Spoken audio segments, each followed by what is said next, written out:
అందరికీ నమస్కారం అండి. కార్తీక మాసంలో కార్తీక సోమవారం, కార్తీక పౌర్ణమి పర్వదినాలలో నదీ స్నానం చేయడం మాకు అందరికి అలవాటు. మా వీధి వారం అందరం కలిసి స్వర్ణముఖి నదిలో కార్తీక సోమవారం నదీ స్నానానికైతే వచ్చాం. నదిలోకి దిగేటప్పుడు వేకువజామున 5 గంటలకు స్నానం చేస్తాం కాబట్టి, మనకి ముందే దేవతలు నదీ స్నానానికి వచ్చి ఉంటారు. అప్పుడు మనం చెప్పుకోవాల్సింది, స్వామి తండ్రి మేము నదీ స్నానానికి వచ్చాము. మీకు ఎటువంటివైనా ఆటంకం కలిగించి ఉంటే మమ్మల్ని క్షమించి మమ్మల్ని ఆశీర్వదించుకోండి అంటూ నదిలోకి దిగాలి. అక్షింతలు, పసుపు, కుంకుమ, పూలు తీసుకొని నదిలో వేస్తూ శుక్లాం వరదరం విష్ణుం శశివర్ణం చతుర్భుజం ప్రసన్నవదనం ధ్యాయే సర్వవిఘ్నోప ప్రశాంతయే అనుకుంటూ ఆ పూలని, అక్షింతల్ని, పసుపు, కుంకాన్ని నీళ్ళలో విడిచిపెట్టి దండం పెట్టుకోవాలి. మునకలు వేసేటప్పుడు నదీ స్నానం చేసే ముందు స్మరించుకునే శ్లోకం గంగే చ యమునే చైవ కృష్ణా గోదావరి సరస్వతి నర్మదే సింధు కావేరి జలేస్మిన్ సన్నిధం కురు అంటూ 4 వైపులా దండం పెట్టుకుంటూ మునకలైతే వేయాలి. నదీ స్నానంలో షాంపులు అటువంటివి వాడకూడదు. అలాంటి పనులు ఎవరు చేయొద్దు దయచేసి. వచ్చే పుణ్యం కంటే పాపమే ఎక్కువ ఉంటుంది. ఇంటి దగ్గరే స్నానం చేసి నదీ స్నానం అయితే చేయాలి.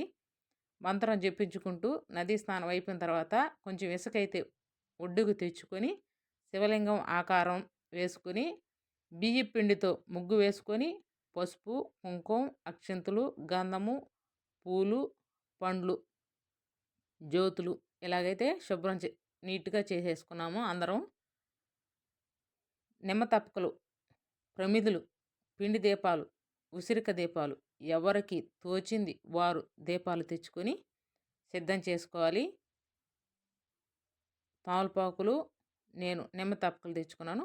ఆ తమలపాకుల్లో బియ్యపిండితో ముగ్గు వేసుకొని పసుపు, కుంకుమ, అక్షింతలు వేసుకొని ఆ నిమ్మ డప్పలు పెట్టుకొని దాంట్లో కొంచెం నెయ్యి వేసుకొని తర్వాత ఒత్తి వేసి కొంచెం కర్పూరం అయితే వేసి పసుపు కుంకాలు పెట్టి నీట్గా అలంకరించుకోవాలి. తాంబూలం, నైవేద్యం మొత్తం పెట్టుకొని శుభ్రం చేసుకోవాలి. చిన్నపిల్లలకి నిర్మలక చెమ్ము తెచ్చి శుభ్రంగా తలస్నానాలు అయితే చేపించేసింది. ఫుల్గా ఎంజాయ్ చేస్తున్నారు పిల్లకాయలంతాను. ఇదంతా అయిపోయిన తర్వాత శివలింగంతో మధు పూర్ణిమ కూడా నీట్గా చేశారు. నేను బియ్యం పిండి వెతుకొని వెళ్ళాను కదా, అక్కడ చిన్న శివలింగాన్ని అయితే వేశాను. అందరం అయితే శుభ్రం చేసుకున్న తర్వాత దీపం వెలిగించుకునేటప్పుడు చిన్ని మంత్రం అయితే చెప్పుకోవాలి. డైరెక్ట్గా అగ్గిపెట్టుతో అయితే దీపం వెలిగించకూడదు. కడ్డీకి వెలిగించుకొని కడ్డీతో దీపం వెలిగించాలి. నేరుగా అయితే అగ్గిపెట్టుతో వెలిగించొద్దు. లేదంటే ముందుగా ఒక దీపాన్ని వెలిగించుకుంటాం కదా, ఆ దీపంతో వీటిని అయితే వెలిగించుకోవాలి. దీపం వెలిగించుకునేటప్పుడు చిన్న మంత్రం శుభం కరోతి కళ్యాణం ఆరోగ్యం ధన సంపద శత్రుబుద్ధి వినాశాయ దీపం జ్యోతి నమోస్తుతే అనుకుంటూ దీపాన్ని కడ్డీతో వెలిగించుకోవాలి.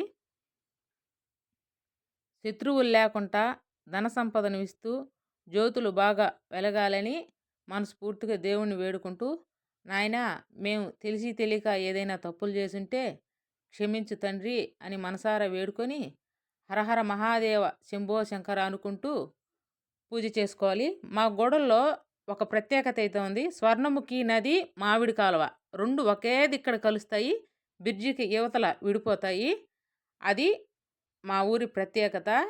కాశీలో చేసుకుంటే ఎంత పుణ్యమో అంత పుణ్యఫలం అయితే ఈ నదిలో మునిగిన వాళ్ళకైతే వస్తుంది. అదేవిధంగా ఒకే ఊర్లో 2 శివాలయాలు అయితే ఉన్నాయి. ఒకటి కామాక్షి సమేత సంగమేశ్వర స్వామి గుడి, కొండపైన పర్వతవర్ధిని సమేత భీమేశ్వర స్వామి గుడి.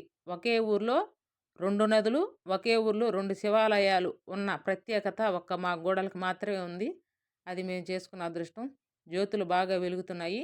ఈ జ్యోతులను అందరం తీసుకుని వెళ్ళి నదిలో వదులుతాము.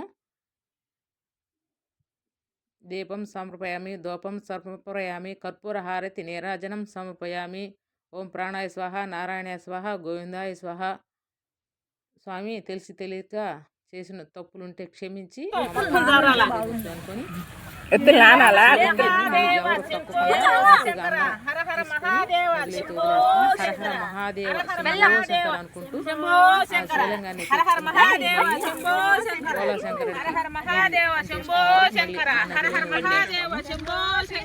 ఈ వీడియో నచ్చినట్లయితే సబ్స్క్రైబ్ చేయండి, లైక్ చేయండి, షేర్ చేయండి. మీ ఊర్లో ఎలా హర హర మహాదేవ శంభో శంకర, హర హర మహాదేవ శంభో శంకర, హర హర మహాదేవ శంభో శంకర. కార్తీక సోమవారం శుభాకాంక్షలు.